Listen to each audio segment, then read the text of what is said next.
네, 안녕하세요. 오늘 하나님 말씀 보겠습니다. 오늘 하나님 말씀 시편 18절 35절입니다. 오늘 하나님 말씀 시편 18절 35절입니다.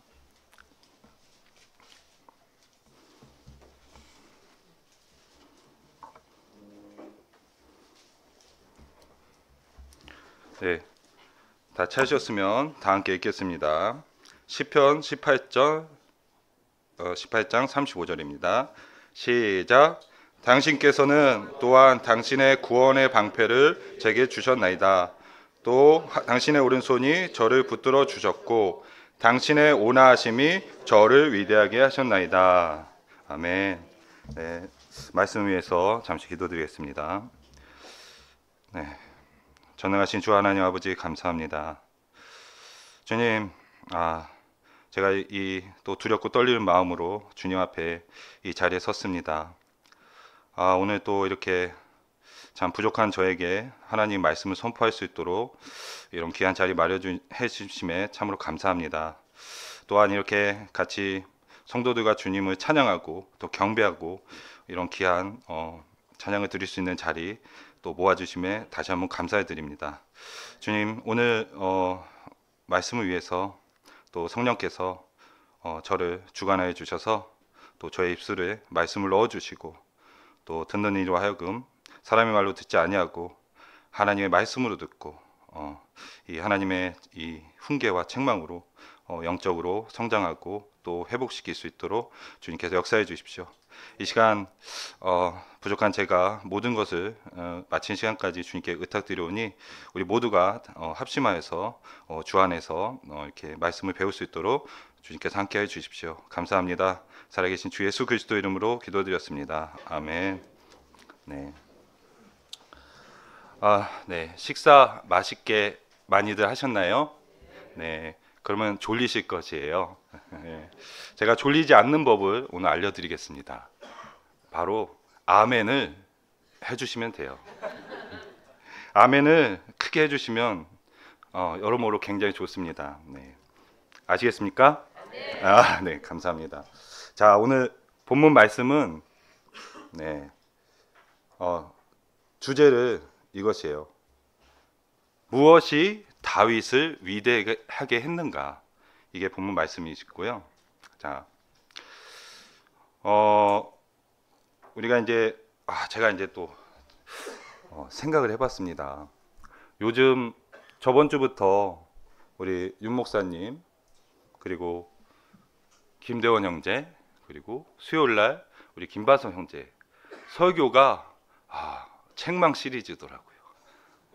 그래서 야, 대단하시다. 나는 좋은 주제로 올라가야지, 은혜로운 주제로 올라가야지 그렇게 생각을 했어요. 근데 설교하기엔 이런 게 있습니다. 주제는 성령님께서 주시는 거거든요. 불과 일주일 전에 주제를 주셨어요. 근데 역시나 오히려 오늘은 은혜가 아닌 리얼한 훈계랑 책망을 듣게 될 수도 있어요. 그런데 왜 그럴까 생각을 해봤습니다. 그랬더니 하나님 말씀에 이런 말씀이 있어요.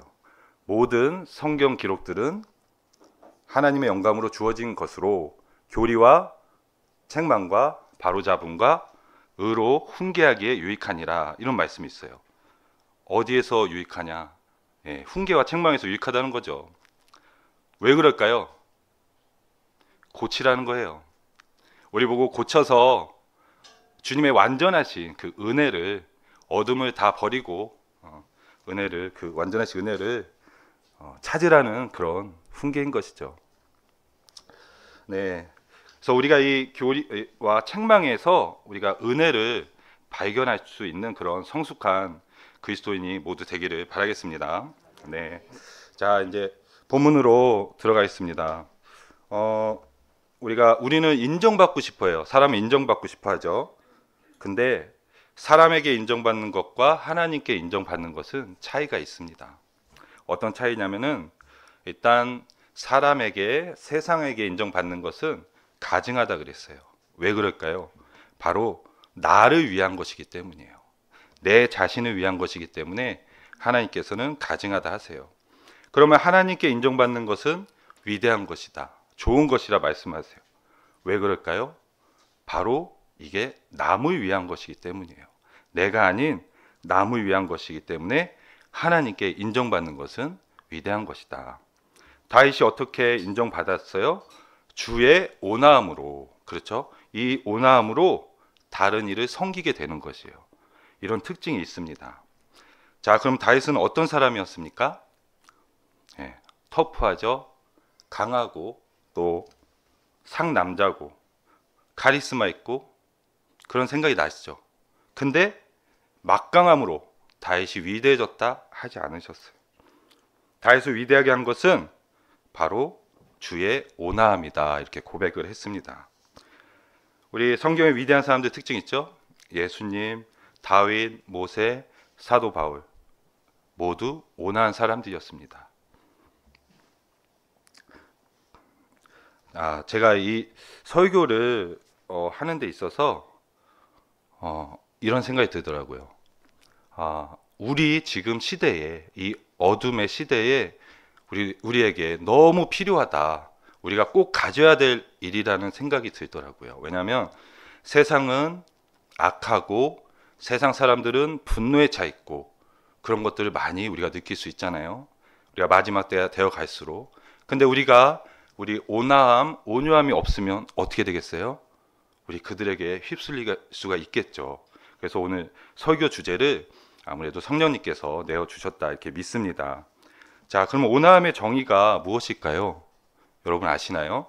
온화함은 이런 것이에요. 온유하다, 부드럽다, 온순하다, 이런 유의어가 있습니다. 근데 정확한 정의는 이런 거예요. 제가 돌을 들어서 벽에다 던지죠. 그러면 돌은 상처를 나겠죠. 왜냐하면 저 벽돌은 온유하지 못하기 때문이에요. 그런데 돌을 우리가 강물이나 시냇물에 던지면 어떻게 됩니까? 눈 깜빡이면 그대로 있죠. 이것이 바로 온유함이라는 정의인 거예요. 원상복구되고 손상이 남지 않은 상태, 이것이 바로 온화함이다. 근데 우리가 오해하지 말아야 할 것이 있어요. 온화함의 연약한 것은 아니에요. 친절하고 부드럽고 좋은 성격이지만 그 이상을 얘기하는 것이죠. 우리가 겁먹은 토끼 마냥 조심하고 살금살금 눈치 보면서 아무것도 하지 않는 그런 것이 아니죠. 이것이 바로 온화함이고, 우리가 공격을 받아도 물처럼 다시 원상복귀되는 것, 바로 이것을 온화함이라 그럽니다. 주님을 위해서 주님만을 생각하고 또 주님께 모든 것을 맡기고 또 헌신하고 그렇게 주님을 위해서 살아가는 우리 갈보리 침례교회 형제 자매들에게 꼭 필요한 말씀인 것이에요. 그렇다면 그리스도인들은 왜 온유함이 필요한가? 자, 첫 번째는 다윗의 지금 고백처럼 하나님께 인정을 받기 위해서입니다. 그리고 두 번째로는 형제들을 회복하기 위해서예요. 이제 하나님 말씀을 찾겠습니다. 갈라디아서 6장입니다. 갈라디아서 6장.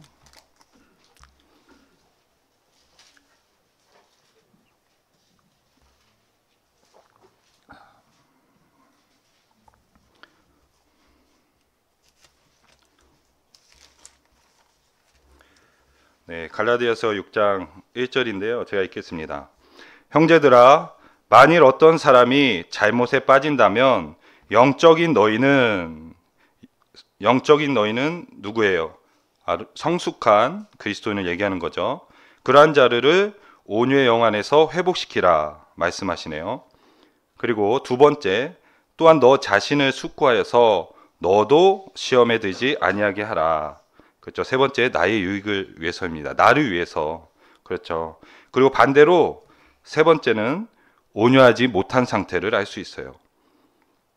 스스로 무언가 되는 줄로 생각한다면 그는 스스로를 속이는 것이기 때문이라, 이렇게 말씀하세요. 그렇죠. 자신이 무엇인가 되는 줄 생각한다면 온유하지 못한 상태라 이렇게 볼 수 있습니다.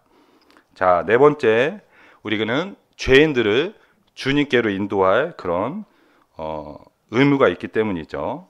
디도서입니다. 디도서 3장. 디도서 3장 2절입니다. 네. 디도서 3장 2절. 네. 찾으셨으면 다 함께 읽겠습니다. 시작.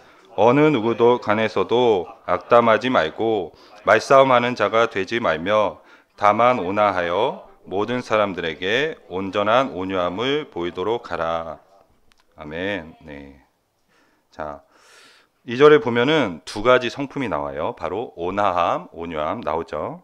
그리고 모든 사람들에게, 그렇죠. 그래야 우리가 죄인들을 주님께 인도할 수 있습니다. 우리가 반대로 거칠고 공격적인 태도로는 복음을 전할 수가 없는 것이죠. 네.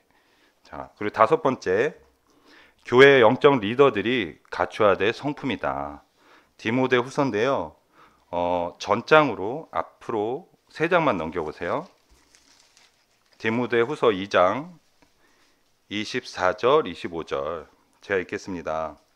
주의 종은 결코 다투지 말아야 하고 다만 모든 사람들에게 온화하고 가르치는 것에 능하며 인내하고 스스로를 반대하는 자들을 온유함으로 알려주어야 하느니라. 이는 혹시라도 하나님께서 그들에게 진리를 인정하며 이르는 회개를 주실까 하며 마귀에 의하여 마귀의 뜻대로 또 포로 잡힌 자들이 마귀의 올무로부터 자신들을 회복하게 하려 함이라. 아멘. 네. 주의 종은 결코 다투지 말아야 한다고 말씀하세요. 이렇게 온유함이란 것은 온순하고 부드럽고 쉽게 화를 내지 않고 또 짜증을 내지 않는 것을 얘기합니다. 우리 교회에서 집사나 교사나 감독 등 이런 영적 리더들은 양들을 보살필 의무가 있어요. 혹여나 양들이 들이받는다고 해서 같이 그 사람을 미워하고 쓴뿌리를 가지면 안 되는 것입니다. 영적 리더들은 온유함으로 그리고 온화함으로 교회 주님의 양들을 보살필 의무가 있다는 것이에요. 자, 그런데 이 온유함은 언제 발휘되는가? 네, 돌에 맞을 때 발휘됩니다. 상처를 받을 때 발휘되는 것이에요. 형제들, 사람들에게 받아보면 알 수 있어요. 우리가 항상 웃으면서 친절하게 살다가도 누군가 나한테 섭섭하게 하면 나타날 수 있는 게 바로 온화함의 부족을 얘기하는 거예요. 자, 상대방이 나에게 무슨 짓을 하든지 주님의 능력으로 쓴뿌리를 갖지 말아야 합니다. 그 사람 위해서 기도할 줄 알아야 돼요. 그러면 온화한 것이다. 반대로 이해하지 못하고 정죄하고 쓴뿌리를 갖고 있다면 온유하지 못하다는 것이죠. 중요한 것은 우리 죄성 있는 육체는 스스로 할 수 없습니다. 그것의 주체는 무엇이냐? 바로 주의 온화함, 그리고 성령의 열매, 그리고 그리스도의 온유함이기 때문이에요. 우리를 내어드리고 주님께 요청을 해야 가능한 것입니다. 이것이 바로 솔루션이고 방법이에요. 또 다른 방법이 있어요. 네, 우리 모두 이렇게 교회에 모이는 것입니다. 우리가 교회의 모임을 통해서 우리가 회복하고 또 온화함을 유지하고 그럴 수 있어요. 오늘도 우리 하나님의 집에 도착했죠. 그래서 복된 교제를 나누고 또 은혜의 시간을 갖습니다. 경배를 드리고 찬양을 드리죠. 그리고 우리가 돌아갈 때쯤에는 한 주간 지냈던 그런 상처를 잊고 또 회복되어서 우리가 갈 수 있는 것을 볼 수 있어요. 이렇게 교회를 통해서 우리는 온유함을 얻을 수 있습니다. 그리고 이제 중요합니다. 나 자신의 상태를 아는 것이에요. 전문 용어로 주제 파악이라고 하는 것입니다. 고린도전서 4장을 가보겠습니다. 고린도전서 4장.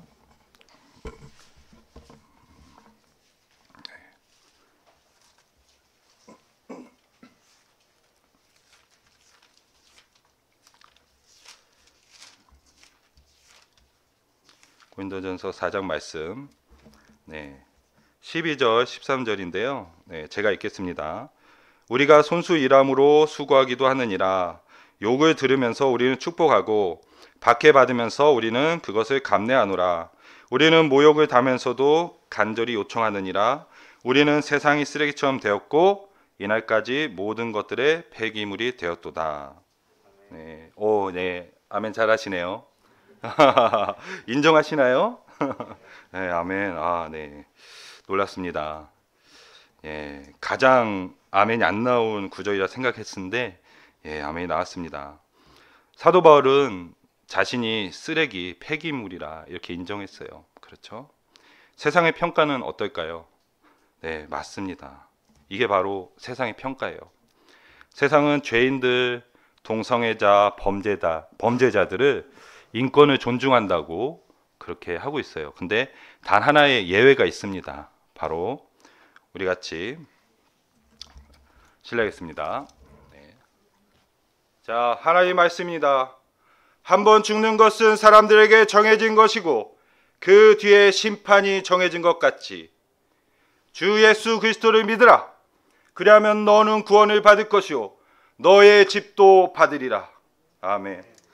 이처럼 우리 이렇게 성경을 들고 죄와 죽음과 지옥의 심판의 문제를 경고하는 자들은 바로 그들은 인류의 적이고 세상의 쓰레기, 그렇게 평가할 수도 있습니다. 아니, 그렇게 평가하고 있지요.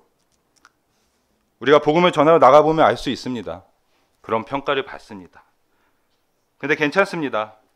사도 바울도 스스로 인정을 해요. 네. 세상이 쓰레기라고, 자신이 폐기물이라고 그렇게 인정을 합니다. 여러분 왜 그런지 아십니까? 예수님께서 모든 것이 되기 때문입니다. 예수님께서 모든 것이 되시고 나는 아무것도 아니기 때문입니다. 예수님이 우리의 전부시기 때문입니다. 우리는 죽었으나 예수님이 대신 살아주시기 때문입니다. 예수님만이 존귀하시기 때문입니다. 오직 예수 그리스도만이 영광 받으셔야 하기 때문입니다. 주님만이 우리의 모든 것이고 우리의 주인 되시고 주님만이 우리를 통해서 영화롭게 되셔야 하기 때문입니다. 네, 이것이 바로 진리입니다. 이 진리를 확고히 잡고 있는 사도 바울 같은 사람은 무슨 비방을 받든 무슨 처지에 있든 절대로 실망하거나 화내지 않고 아무런 상관이 없다, 그렇게 얘기합니다. 우리 이처럼 사도 바울의 이런 마음을, 생각을 모두 배워야 하겠습니다.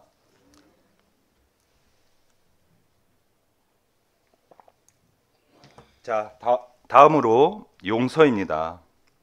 골로새서 3장입니다. 하나님의 말씀 골로새서 3장입니다. 용서입니다. 용서. 죄송합니다. 용서. 골로새서 3장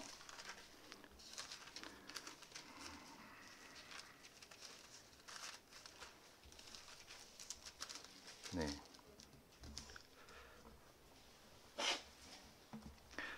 네, 12절 13절인데요. 제가 읽겠습니다.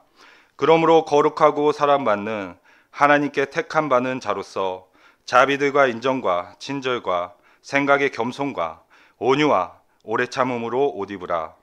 만일 어떤 사람이 누군가 언쟁이 있다면 서로 참아주고 서로 용서하라. 어떻게? 곧 그리스도께서 너희를 용서하신 것 같이 너희 역시 그렇게 행하라. 아멘. 네. 물론 우리가 서로를 실망시킬 수도 있고 다툼이 생길 수도 있고 그럴 수도 있어요. 그런 상황이 직면할 수 있습니다. 그럴 때 어떻게 하라고 하시나요?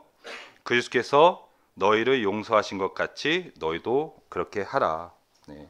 주님께서는 우리 자신을 죽인 인간들을 용서하셨습니다. 우리 주님께서는 돌을 삼켜버리는 강물처럼, 큰 강물처럼 우리의 죄들을 받아서 다 자신의 보혈로 용서하셨습니다. 우리의 모든 수치, 모욕, 죄악, 이런 불법들을 다 자신의 몸에 얹으시고 십자가에서 다 용서하셨습니다. 그리고 망각의 바다에 던져버리심으로 그리고 다시는 기억하지 않으신다, 그렇게 말씀하셨습니다. 우리는 주님처럼 이렇게 늘 용서할 줄 알아야 하는 것입니다. 아멘.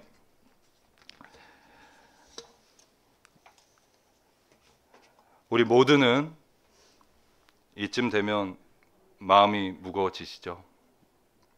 언제까지 이 사람을, 이 형제를, 내 남편을, 내 아내를 받아줘야지. 오늘은 온유했습니다. 내일도 온유할까? 내일 또 나의 성질을 건들면 어떡하지? 마음이 무거워집니다. 그러나 너무 상심하지 마십시오. 우리는 온화하신 주님의 위로가 있습니다. 찾진 않겠습니다. 베드로전서에 이런 말씀이 있어요. 베드로전서 3장 16절. 너희의 선한 생활 방식을 거짓되이 고소하는 것을 부끄러워하게 하려 함이라. 이 말씀은 우리가 주 예수 그리스도의 능력으로, 그리고 주 예수 그리스도의 도우심으로, 주 예수 그리스도의 이름으로, 우리가 그분의 이름으로 인해 비방을 받는다면, 그래도 참는다면, 온화하다면 주님의 때에 주님께서 그 상대방을 부끄러움을 당하게 한다는 하나님의 약속인 것입니다. 즉 복수는 하나님께서 해주신다는 거예요.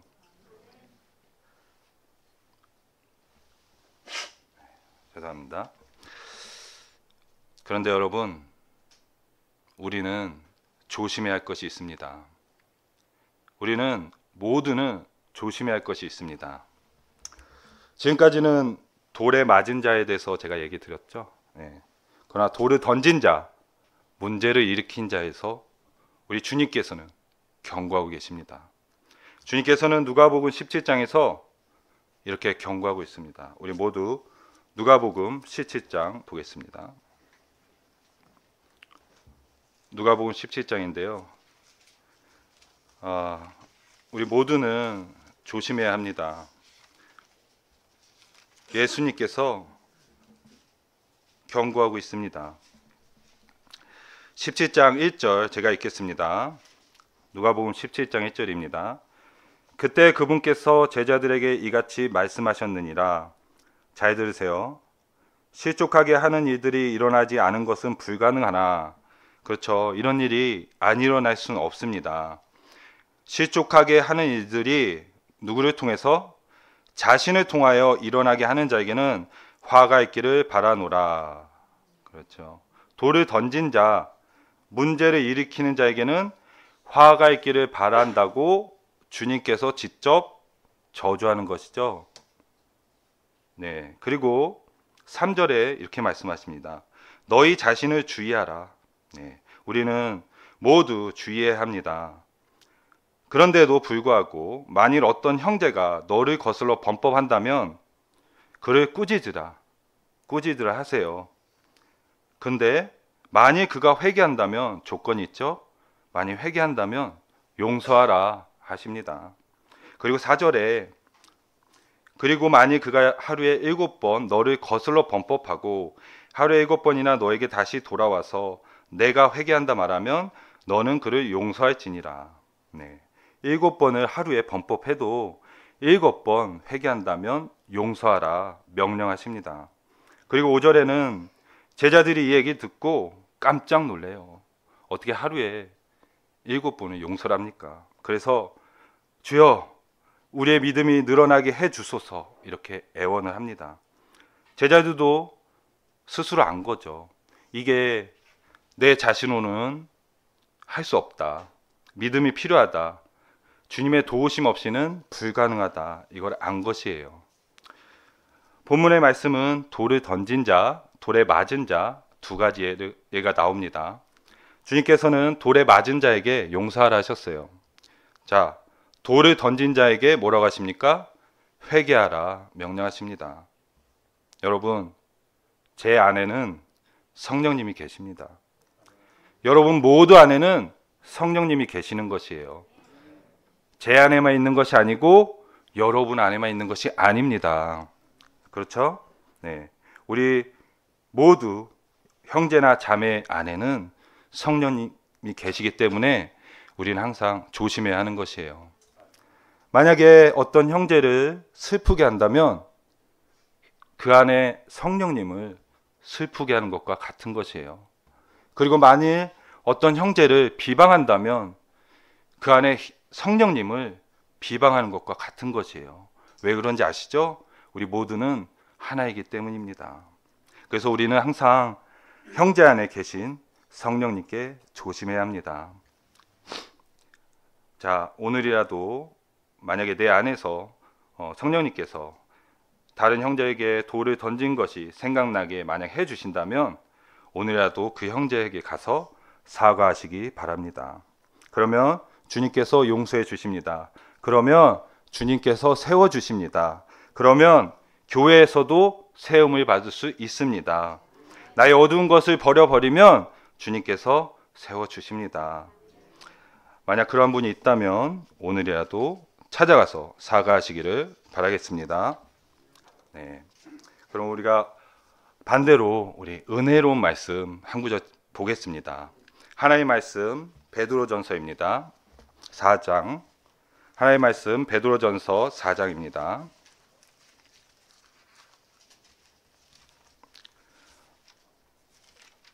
하나님의 말씀 베드로전서 4장 14절인데요. 은혜로운 말씀입니다. 자, 베드로전서 4장 14절. 네. 우리 모두 다 함께 읽겠습니다. 4장 14절입니다. 시작.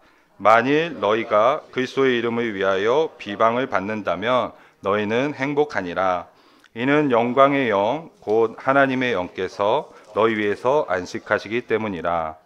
그들 편에서는 그분께서 악담을 들으시나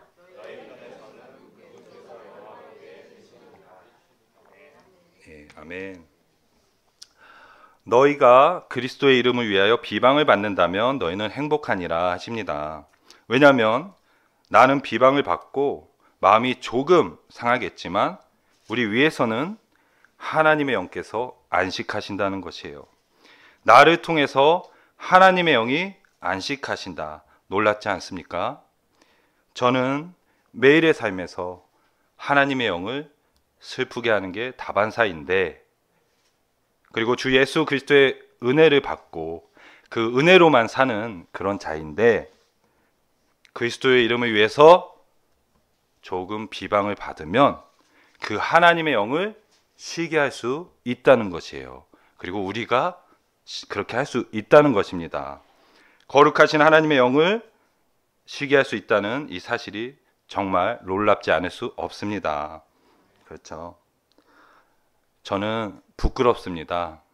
제가 간증을 좀 할게요. 네, 얼마 전에 온유하지 못한 저를 깨닫는 사건이 있었어요. 근데 이 사건으로 인해서 오늘의 설교 주제가 되기도 했습니다. 우리는 그리스도의 군사죠. 네, 매주 영적 전쟁을 치릅니다.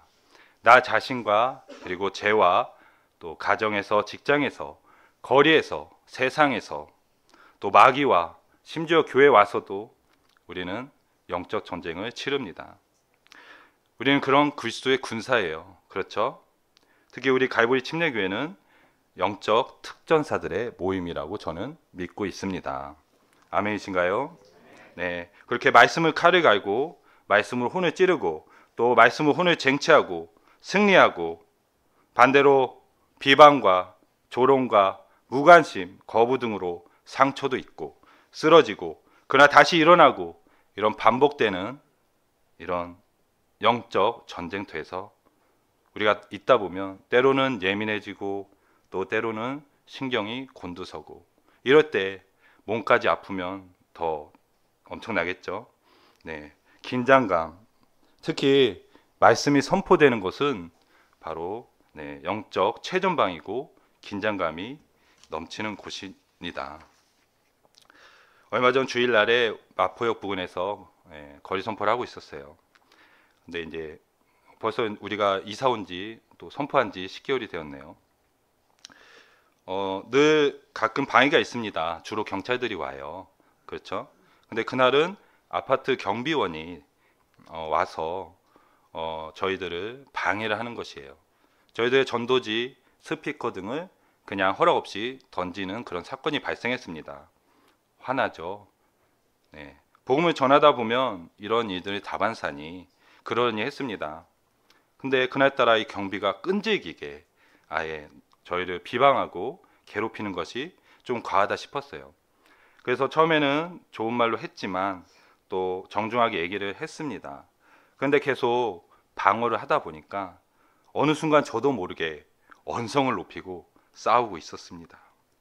뭔가 잘못됐구나 이렇게 생각했던 찰나에 뒤를 돌아봤더니 지나가는 동네 주민들이 모여서 우리의 자초지정을 다 무시한 채 왜 소리 지르냐, 복음 전한 것이 기분이 나쁘다, 꼴도 보기 싫다, 여기서 하지 마라 하는 거예요. 우리 아파트 안에서 하는 거 아니에요. 신호등 앞에 길거리에서 한 겁니다. 근데도 이렇게 얘기하면서 그동안 싸워왔던 그 자신들의 속마음을 표출하면서 서로 하나가 되어 가고 있었습니다. 그렇죠. 이것을 마귀가 선동을 한 것이에요. 그래서 우리는 후퇴하고 그냥 교회로 돌아오게 됐습니다. 어쨌든 이 사건이 있고 제가 곰곰이 생각을 해보니까 내가 왜 그때 평상시와 다르게 언성을 높였지? 하면서 너무 후회가 되더라고요. 그리고 주님 앞에 너무 부끄러운 그런 순간이었습니다. 이것이 바로 제가 온유함이 결여된 날이었던 것이에요.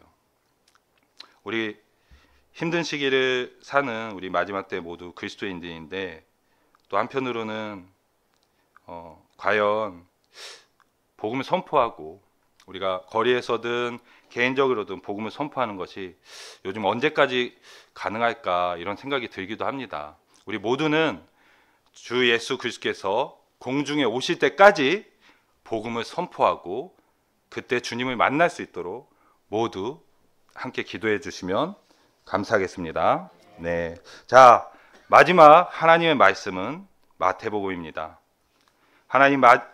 마지막 성경 말씀 마태복음 11장입니다.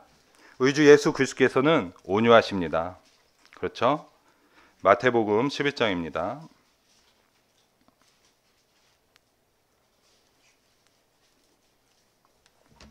마지막 하나님 말씀 마태복음 11장 28절에서 30절인데요.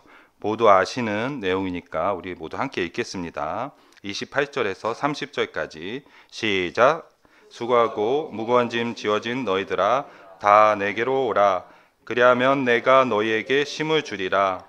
나는 마음이 온유하고 겸허하니 나의 멍에를 너희 위에 메고 나에게서 배우라. 그리하면 너희는 너희 혼들의 쉼을 발견하리라. 이는 내 멍에는 쉽고 내 짐은 가볍기 때문이라. 아멘. 주님께서는 스스로 권능이 있다, 전능하다 이렇게 말씀하지 않으세요. 주님께서는 이 11장 문맥에서 그분의 막강한 역사들을 보내셨는데도 불구하고 자신이 권능이 있다 말씀하지 않으시고 오히려 주님께서는 스스로 온유하다, 겸허하다 이렇게 말씀하세요. 우리가 이제껏 우리가 주님께 행한 그런 일들에도 불구하고 우리들의 모든 죄들에도 불구하고 우리들의 모든 범법에도 불구하고 우리가 오직 해야 할 일은 주님께 오라는 것입니다. 그러면 세상의 무거운 짐들을 주님께서 대신 짊어 주신다 그렇게 말씀하신 거예요. 우리는 주님의 멍에를 메고 주님께 그분께 배우면 혼들의 쉼을 발견하리라 말씀하십니다. 왜냐하면 우리의 짐은 무겁고 반면에 주님의 짐은 아주 쉽고 주님의 멍에는 쉽고 주님의 짐은 가볍기 때문입니다. 주님께서는 우리의 무거운 짐을 대신 짊어져 주시는 온유하신 참 하나님이십니다. 아멘. 자, 28절에 수고하고 무거운 짐 지어진 너희들아 다 나에게 오라. 우리의 짐이 무엇입니까?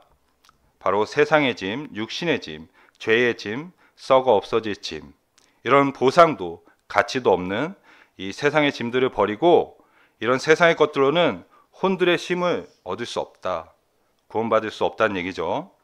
주님의 멍에를 메고 자신의 멍에를 메고 배우면 그래야 우리 혼이 쉼을 얻는다, 구원받았다 얘기를 하는 것이에요. 지금 이 순간에도 우리가 지금 말씀을 배우고 듣고 하면서 우리의 혼이 쉼을 얻는다 이 얘기입니다. 우리의 혼이 회복되고 우리 영적으로 성장을 이룬다는 말씀이에요. 아까 말씀드렸다시피 디모데후서 3장 16절 이런 말씀이 있죠. 모든 성경 기록들은 하나님의 영광으로 주어지는 것으로 교리와 책망과 바로잡음과 의로 훈계하기에 유익하니. 그렇죠. 이처럼 성경 말씀도 책망과 훈계로 우리에게 유익하다 하십니다. 부정적이지만 우리에게 유익하다는 것이에요. 우리는 여기서 책망과 훈계로 통해서 하나님의 은혜를 발견할 줄 아는 그런 성숙한 그리스도인이 되기를 바라겠습니다. 네, 마지막으로 우리는 주님의 온화함과 온유함을 받아야 합니다. 그러면 우리도 다윗이나 모세나 사도 바울처럼 하나님께 위대한 자라 불릴 것입니다. 하나님께 인정받는 그런 그리스도인이 될 수 있습니다. 우리 모두 그렇게 되기를 주 예수 그리스도의 이름으로 기도드립니다. 아멘. 감사합니다. 패회 찬송 409장입니다.